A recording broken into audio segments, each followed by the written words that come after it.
하나님의 말씀 보시겠습니다. 하나님의 말씀은 창세기 18장 1절부터 19절까지의 말씀입니다.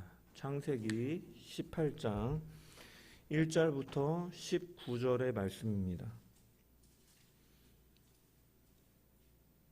창세기 18장 1절에서 19절 다 찾으신 줄 알고 제가 하나님의 말씀을 봉독합니다. 여호와께서 마므레에 상수리 나무들이 있는 곳에서 아브라함에게 나타나시니라. 날이 뜨거울 때에 그가 장막문에 앉아 있다가 눈을 들어 본즉 사람 셋이 맞은편에 서 있는지라. 그가 그들을 보자 곧 장막문에서 달려나가 영접하며 몸을 땅에 굽혀 이르되 내 주여, 내가 주께 은혜를 입었사하면 원하건대 종을 떠나 지나가지 마시옵고 물을 조금 가져오게 하사 당신들의 발을 씻으시고 나무 아래에서 쉬소서. 내가 떡을 조금 가져오리니 당신들의 마음을 상쾌하게 하신 후에 지나가소서. 당신들이 종에게 오셨음이니이다. 그들이 이르되 내 말대로 그리하라. 아브라함이 급히 장막으로 가서 사라에게 이르되 속히 고운 가루 세 스아를 가져다가 반죽하여 떡을 만들라 하고, 아브라함이 또 가축대 있는 곳으로 달려가서 기름지고 좋은 송아지를 잡아 하인에게 주니 그가 급히 요리한지라. 아브라함이 엉긴 젖과 우유와 하인이 요리한 송아지를 가져다가 그들 앞에 차려놓고 나무 아래에 모셔 섬에 그들이 먹으니라. 그들이 아브라함에게 이르되 내 아내 사라가 어디 있느냐? 대답하되 장막에 있나이다. 그가 이르시되 내년 이맘때 내가 반드시 내게로 돌아오리니 내 아내 사라에게 아들이 있으리라 하시니 사라가 그 뒤 장막문에서 들었더라. 아브라함과 사라는 나이가 많아 늙었고 사라에게는 여성의 생리가 끊어졌는지라. 사라가 속으로 웃고 이르되 내가 노쇠하였고 내 주인도 늙었으니 내게 무슨 즐거움이 있으리요? 여호와께서 아브라함에게 이르시되 사라가 왜 웃으며 이르기를 내가 늙었거늘 어떻게 아들을 낳으리요 하느냐? 여호와께 능하지 못한 일이 있겠느냐? 기한이 이를 때에 내가 내게로 돌아오리니 사라에게 아들이 있으리라. 사라가 두려워서 부인하여 이르되 내가 웃지 아니하였나이다. 이르시되 아니라 내가 웃었느니라. 그 사람들이 거기서 일어나서 소돔으로 향하고 아브라함은 그들을 전송하러 함께 나가니라. 여호와께서 이르시되 내가 하려는 것을 아브라함에게 숨기겠느냐? 아브라함은 강대한 나라가 되고 천하 만민은 그로 말미암아 복을 받게 될 것이 아니냐? 내가 그로 그 자식과 건속에게 명하여 여호와의 도를 지켜 의와 공도를 행하게 하려고 그를 택하였나니 이는 나 여호와가 아브라함에게 대하여 말한 일을 이루려 함이니라. 아멘. 오늘도 말씀을 통한 주의 은혜와 평강이 저와 여러분 가운데 넘치기를 축원합니다.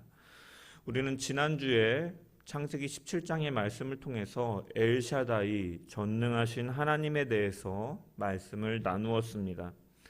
아브라함은 인간적인 방법으로 후사를 얻기 위해 사라의 말을 듣고 하갈을 통해 이스마엘을 갖게 됩니다. 이 일이 있은 후에 하나님께서는 13년이라는 침묵의 시간을 가지셨습니다. 이 침묵에는 노아 홍수 심판 때와 같이 하나님의 안타까운 심정과 또한 책임을 물으시는 성격이 담겨 있었고, 아브라함의 입장에서는 괴롭고 참담한 시간이었을 것이다. 하나님이 자신을 버리고 잊어버리신 것은 아닌가, 그동안 말씀하시고 계시하시던 하나님의 말씀의 부재 속에서 그는 그러한 감정을 가졌을 것입니다.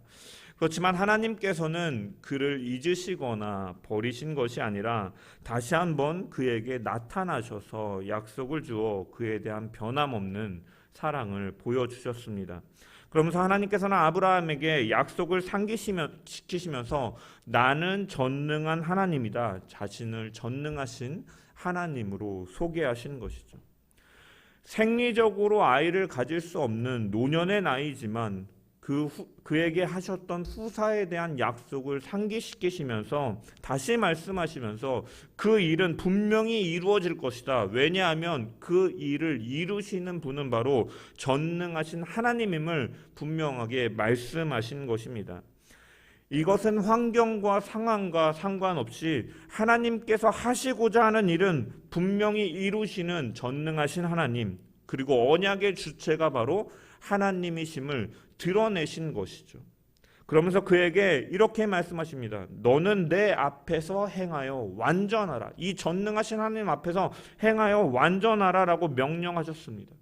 여러분, 이 말씀에 대해서, 이 명령에 대해서 지난주에 나누었죠. 이것은 하나님 앞에 한치의 흠이 없는 상태로 있으라라고 말씀하시는 의미가 아니었다라고 말씀드렸습니다.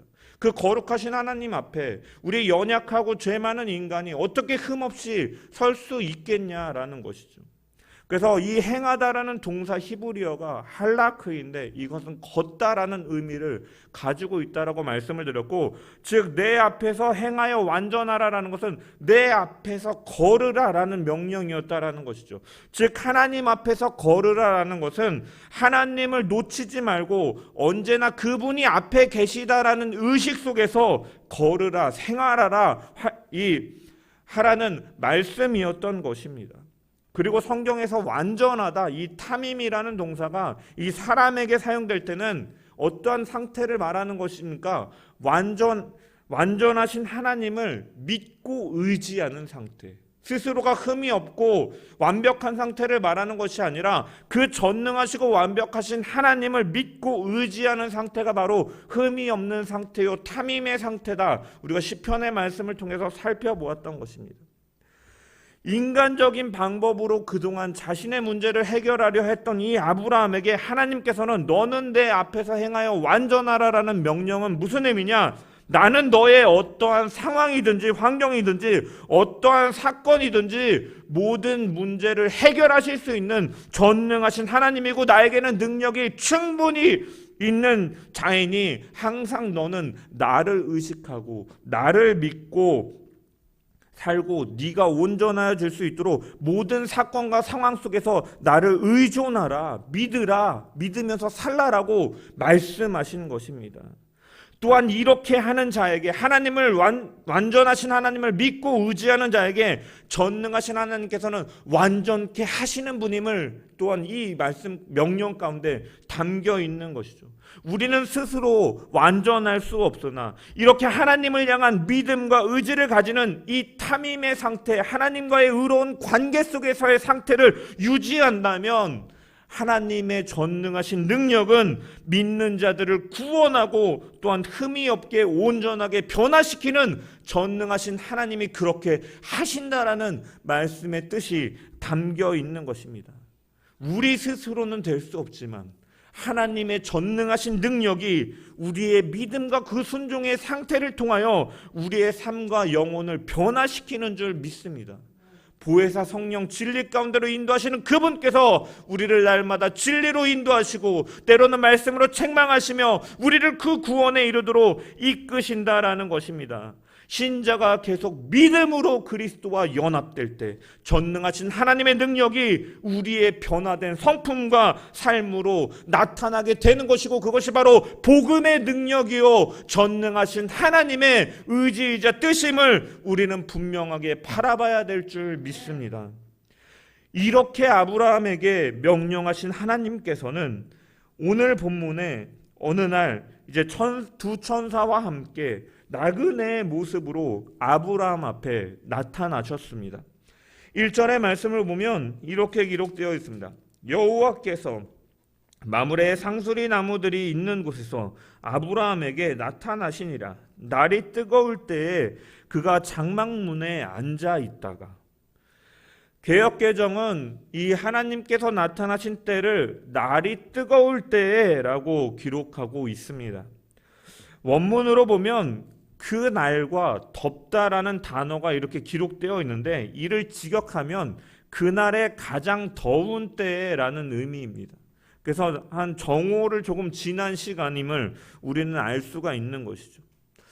이 가나안 사람들, 팔레스타인 지역의 사람들은 이제 오전에 할 일들을 마치고 점심 식사를 한 후에 보통 한두 시간 정도 휴식을 취합니다. 왜냐? 해가 너무 뜨겁기 때문에 그 정오의 그 시간에 이제 일을 하게 되면 건강상의 문제가 생길 수도 있기 때문에 휴식을 취합니다. 그래서 아브라함도 마찬가지로 가장 더운 때를 피해서 휴식을 취하고 있었던 것입니다. 그런데 쉬고 있는 중에 아브라함의 눈에 사람 셋이 걸어오고 있음을 보게 되는 것이죠.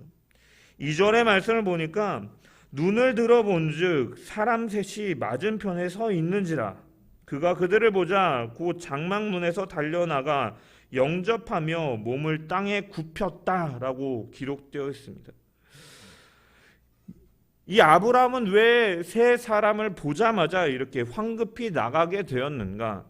어떤 설교가들은 이제 아브라함이 이제 보자마자 하나님을 알았기 때문에 황급히 나가서 극진히 그를 대접하였다라고 해석합니다. 그러나 문맥상 아브라함은 처음부터 하나님이심은 알지 못하였습니다. 이 원어로 2절의 말씀을 살펴보면 이 시각과 관련해서 보는 시각과 관련해서 이 세 개의 표현이 나오는데 첫 번째로 여기 눈을 들어라고 표현되어 있는 이샤 에나이우라는 이 히브리어가 등장하고 둘째는 본즉 이제 그가 보았다 야르라는 이 히브리어 동사가 나오고 그리고 마지막엔 한글로 번역되어 있지 않지만 이 본즉과 사람 사이에 보라라는 단어 힌내라는 히브리어가 사실은 있습니다. 그래서 그 눈을 들어 본즉 보라 사람 셋이 맞은편에 서 있는지라. 그래서 이 세 번째 표현은 이 힌내라는 이 표현은 앞에 두 개의 보는 행동에 대한 결과이고 어떤 대상을 발견한 것에 대한 당황함과 놀라움에 담겨 있는 표현인 것입니다. 눈을 들어서 보니까 놀라면서 보라 세 사람이 있구나 감탄하면서 당황하면서 아브라함이 놀랐다라는 것을 반영하는 표현이죠. 여기서 아브라함이 눈을 들었다라는 표현은 문자 그대로 이 시선을 주목하여 보기 위해 자세를 낮추는 모습을 묘사하기도 하지만 고개를 숙이고 있다가 눈을 들어 직접적으로 이 문자 그대로 눈을 들어서 보았다라는 이 행동을 묘사하는 의미이기도 합니다. 그래서 이 무슨 의미냐면 아브라함이 정오에 이제 햇빛을 피하기 위해서 장막 앞에 이제 이 점심을 먹고 쉬면서 이제 졸고 있던 것이죠. 졸고 이렇게 고개를 숙이고 꾸벅꾸벅 졸고 있다가 이제 잠깐 이제 언뜻 고개를 들어 보니까 세 사람을 그가 보게 되었고 발견하게 되었고 이로 인해서 그가 놀랍고 당황해서 황급하게 뛰어나갔다라는 의미인 것입니다. 왜 황급하게 뛰어나갔느냐? 여러분 고대 근동에는 손님을 환대하는 문화가 있었어요. 고대 근동에. 이것은 가정의 안전과 연결되는 문제인데 누구든지 자신의 장막에 다가오면 쉬고 먹고 마실 수 있는 여건을 제공하는 것이 그 당시 사람들의 미덕으로 여겨졌고 이런 것을 환대하지 않는 것을 이상하게 여기고 예외적으로 여기는 그러한 문화가 있었습니다. 왜냐하면 이렇게 그들이 행하는 이유는 무엇이냐면 극진하게 대접하고 선을 베풀므로써 혹시 이 사람이 사실은 우리의 재산이나 이런 것을 치기 위해서 온 잠재적인 원수일 수도 있는데 최소한 내가 이렇게 은혜를 베풀고 지극히 섬기면은 이 사람이 나의 편으로 되지 않을까, 또한 나를 해하려는 의도를 가지고 왔더라도 마음을 변화시킬 수 있지 않을까 하는 이러한 가능성 속에서 이 고대 근동의 사람들은 이 나그네들을 환대하는 문화를 가지고 있었다라는 것입니다.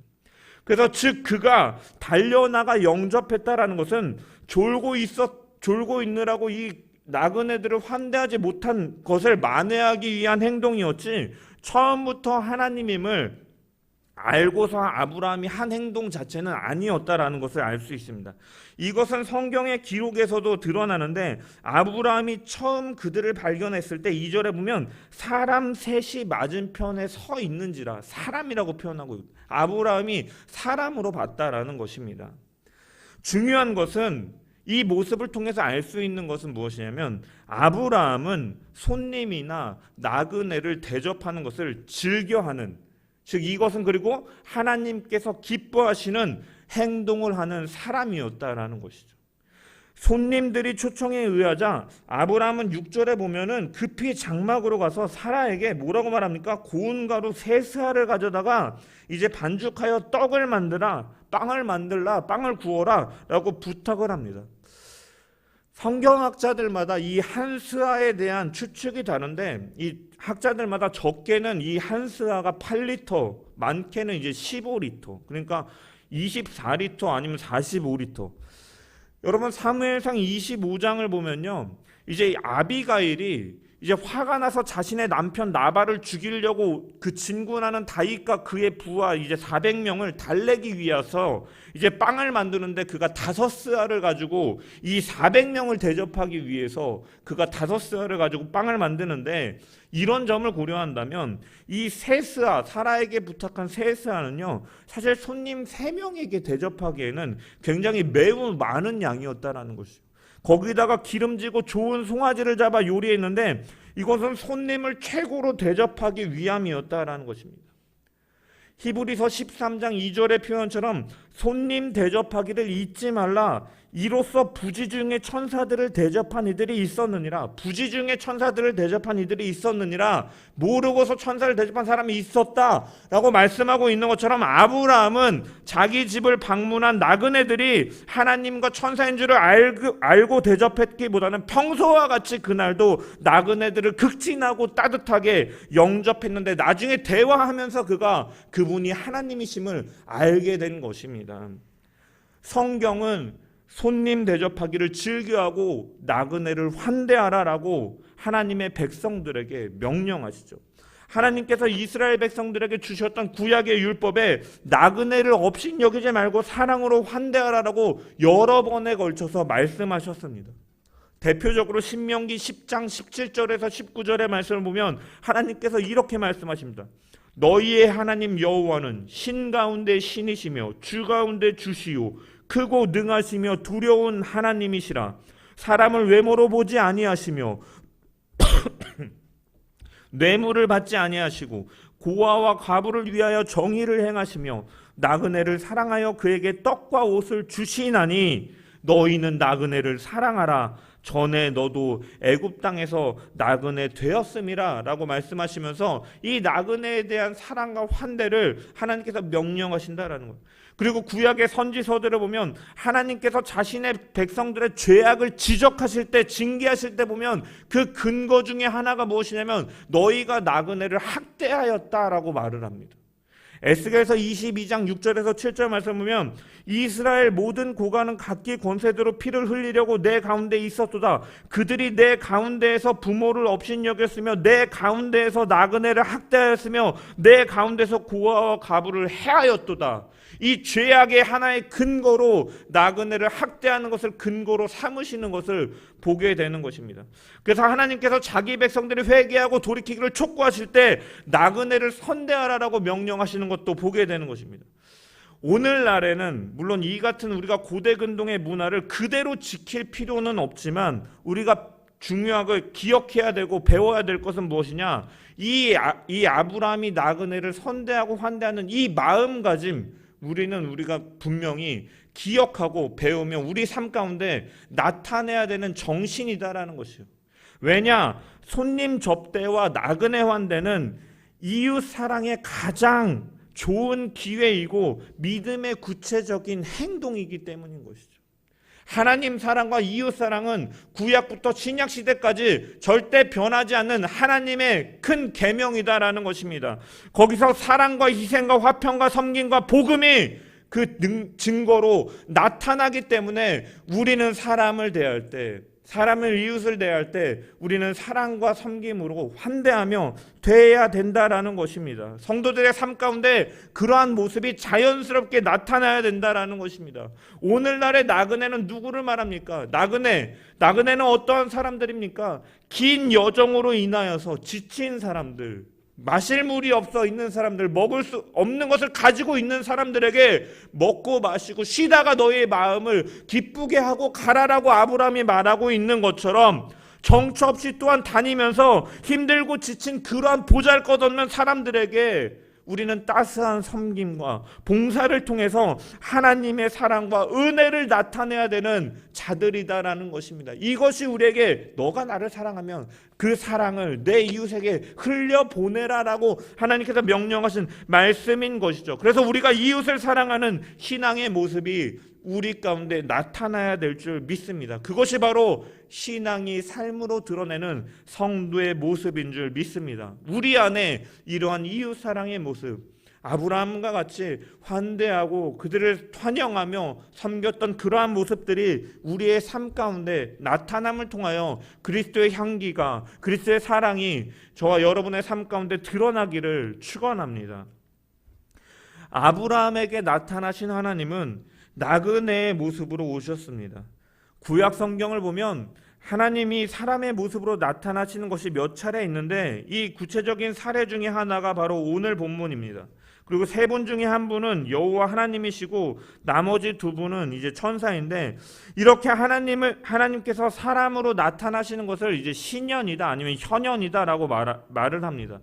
이 성경학자들이 이 구약의 하나님의 현현 하셨을 때 이 육신을 입고 우리 가운데 오신 분이 예수 하나님의 아들, 이 제2위이신 성자이기 때문에 구약에서 사람으로 나타나시는 분을 이제 삼위일체 하나님 중에 성자가 임하신 것이다라고 성경학자들은 해석을 하기도 합니다. 그래서 멜기세덱도 뭐 이렇게 보기도 하고 그러는데, 어찌됐든 중요한 것은 왜 하나님께서는 그동안 하셨던 것처럼 아브라함에게 말씀으로 하셔도 될 텐데 왜 그 앞에 가시적으로 나타나신 것인가, 우리는 의문을 제기해 볼 수 있다는 것, 생각해 볼 수 있다는 것입니다. 왜 하나님께서 그에게 가시적으로 나타나셔서 말씀하시는가? 그것은 보여주시고 지금 말씀하시려는 이 계시의 내용을 조금 더 분명하게 하고 구체적이고 그 생동감 있게 하시기 위해서 그가 오셨다라는 것이에요. 사람의 형상을 입고 아브라함에게 오신 이유는 유한한 인간 아브라함에게 지금까지 한 그 언약의 메시지를 더욱 정확하고 생동감 있게 전하기 위해서 하나님께서 오셨다라는 것입니다.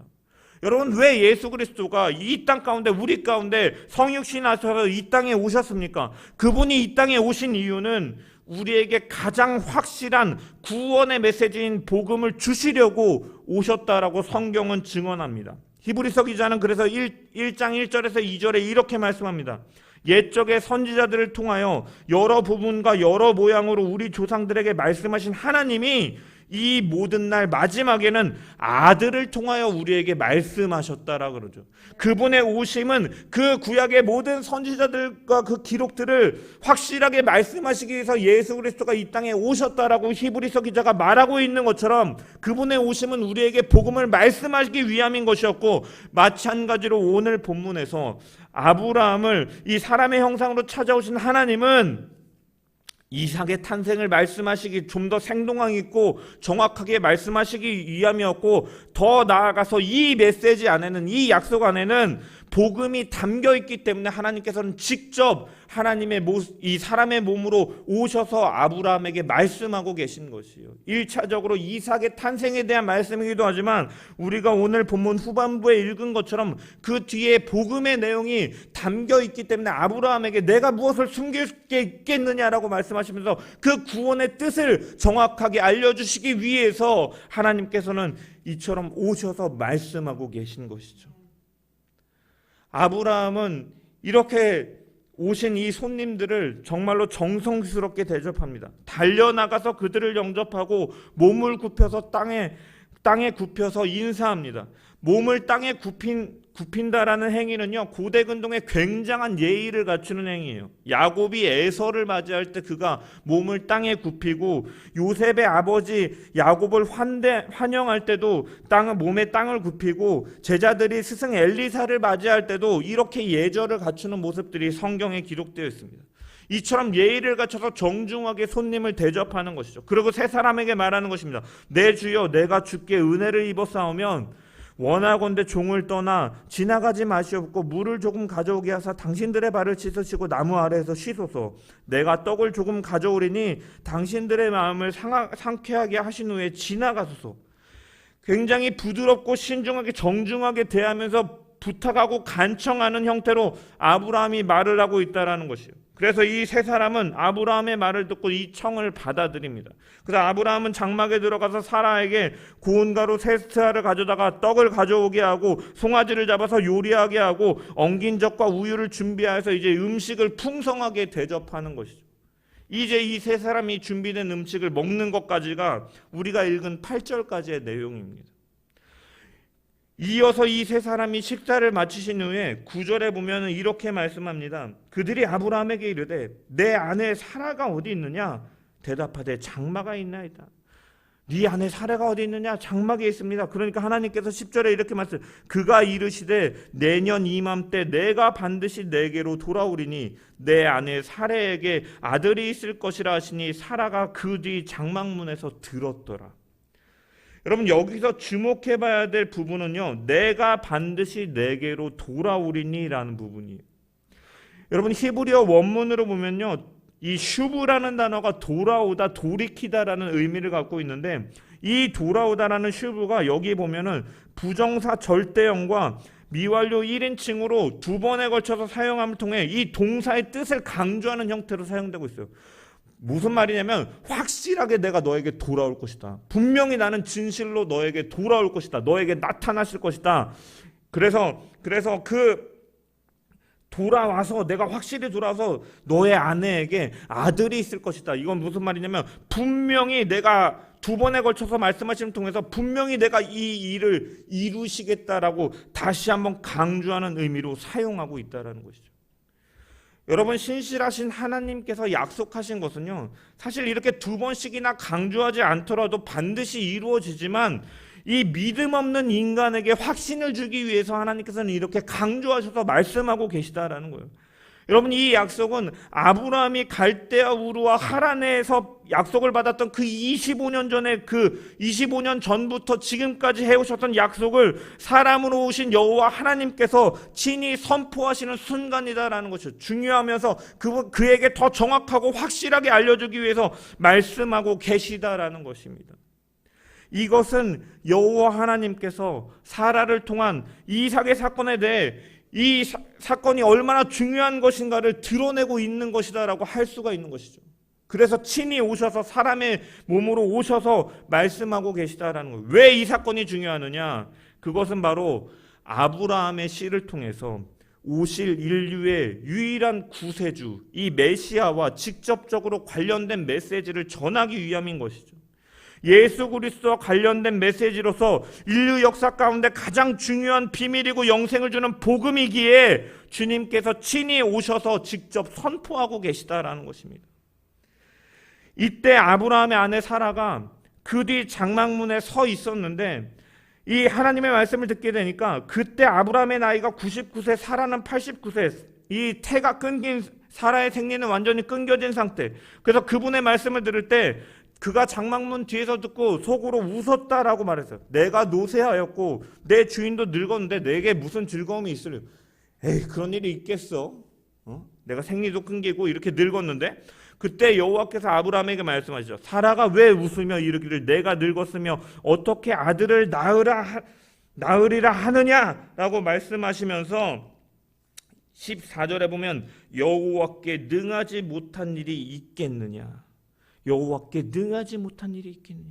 다른 표현으로 하자면 우리가 지난주에 살펴본 것 같이 나는 전능한 하나님이라는 말씀을 다시 하고 계시다라는 거예요.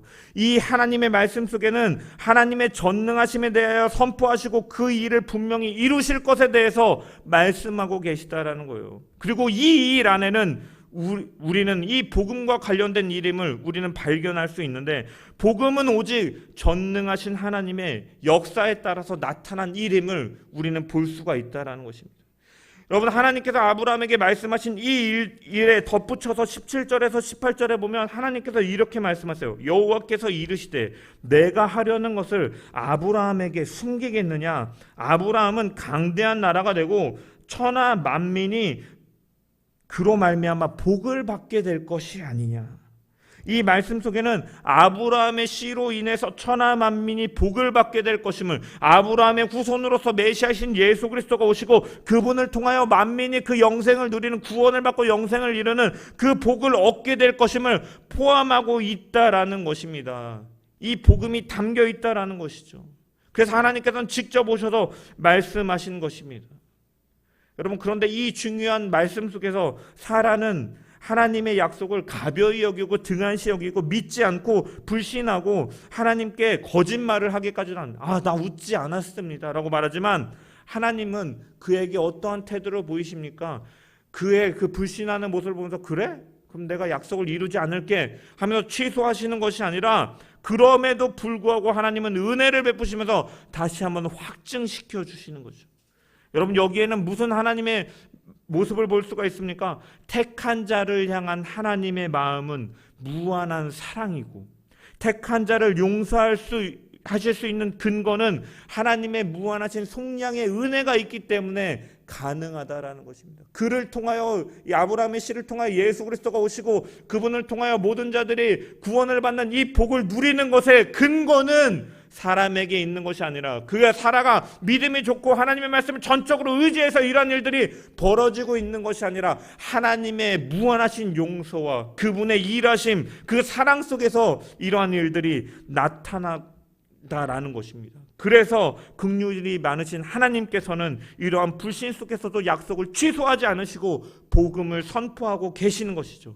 여호와께서 능하지 못할 일이 있겠느냐, 내년에 반드시 이 약속을 실현하리니 사라에게 아들이 있으리라 라고 말씀하고 계시는 것입니다.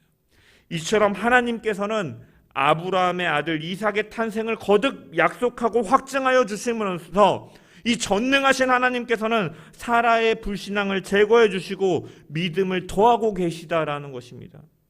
이 하나님의 무한하신 속량과 약속을 지키시는 하나님의 신실하심과 이런 모든 것을 가능하게 하시는 전능하심이 사라의 불신앙을 변화시키는 것이죠.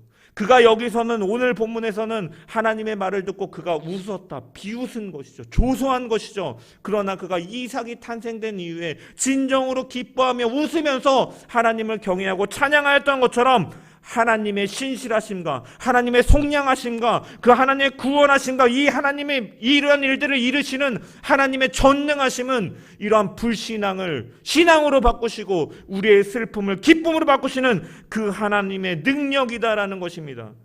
이러한 능력이 바로 하나님께서 아들을 세상에 보내신 이 복음 가운데 담겨 있고 역사로 나타나는 줄 믿으시길 소망합니다.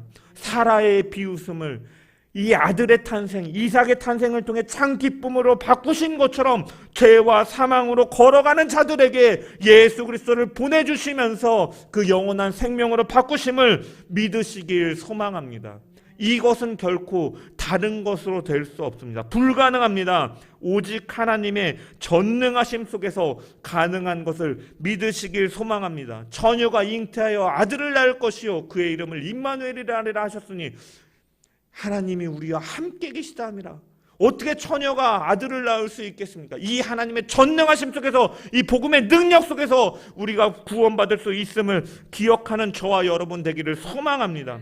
이 역사를 이루기 위해서 하나님께서는 아브라함에게 찾아오셔서 말씀하신 것입니다. 이삭을 약속하신 것입니다. 그리고 이삭의 탄생을 통해서 그 주변을 변화시키신 것이고, 이것은 궁극적으로 그리스도를 믿는 한 죄인에게 복음을 통해 나타나는 전능하신 하나님의 능력을 미리 예표하여 보여주신 것입니다. 죄인이 복음을 통해서 나타나는 하나님의 전능하신 능력에 따라서 변화될 때 비웃음과 불신앙은 웃음으로 되고 감사가 되고 찬송이 되고 믿음으로 바뀌게 되는 줄 믿으시길 소망합니다. 이 하나님의 전능하심이 바로 오늘도 우리를 향하여 계시고, 우리를 그 끝없는 속량하심으로 우리를 수용하시고 받아들이시고 이해하시고 도우시고 공감하시면서 우리를 사랑하시는 하나님의 능력인 줄 믿습니다. 하나님의 마음인 것입니다. 그 하나님의 마음을 생각하면서 우리는 늘 감사와 찬송으로 그분께 영광을 돌리고 살아가는 저와 여러분 되기를 주님의 이름으로 축원합니다. 하나님의 능력인 복음으로 말미암아 죄인이 변화되어서 하나님의 자녀로 살아가게 되고 비웃음과 불신앙이 변하여 감사와 찬송으로 바뀌게 되었습니다. 이 내게 큰 일을 행하신 이 하나님을 경외하고 날마다 하나님을 사랑하고 하나님을 향한 사랑이 나그네와 이웃을 향한 사랑으로 우리의 삶 가운데 나타냄을 통하여 우리를 향한 그 하나님의 더 큰 일이 드러나는 저와 여러분 되시기를 주님의 이름으로 간절히 축원합니다.